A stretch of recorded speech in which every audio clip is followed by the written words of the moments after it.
Sir, இந்த அறப்போர் இயக்கம் தொடங்கி 10 ஆண்டுகள் ஆகுது. உங்களுடைய சாதனை என்ன? உங்களுடைய சர்க்கிள் என்ன சார்? சாதனைகள் அப்படின்னா நம்பர் ஒன் நான் என்ன சொல்லுவேன்னா, ஒரு தன்னார்வலர்கிட்ட கேட்கும்போது அவங்க சொல்கிறது தான்.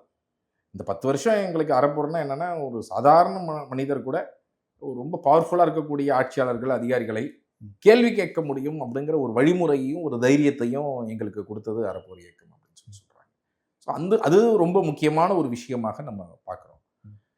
பலவிதமான மாற்றங்கள், ஒன்று உதாரணத்துக்கு சொல்லணும்னா, ரேஷன் துறையில் பருப்பு சக்கரை பாமாயில் வாங்குவதில் கிட்டத்தட்ட 2000 கோடி ரூபாய் அளவிற்கு ஊழல் நடந்து கொண்டு இருக்கிறது. எப்படியெல்லாம் நடந்து கொண்டு இருக்கிறதுங்கிறத ஆதாரத்தோட வெளிக்கொண்டு வந்தோம்.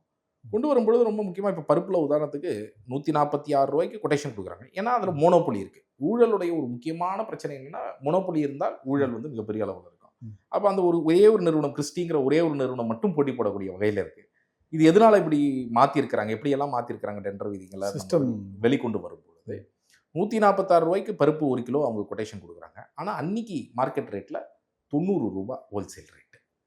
அப்போ நம்ம இதை வந்து ஆதாரபூர்வமாக வெளியே எடுத்துகிட்டு வந்து இதை கேன்சல் பண்ணி 20 நாளில் மீண்டும் டெண்டர்.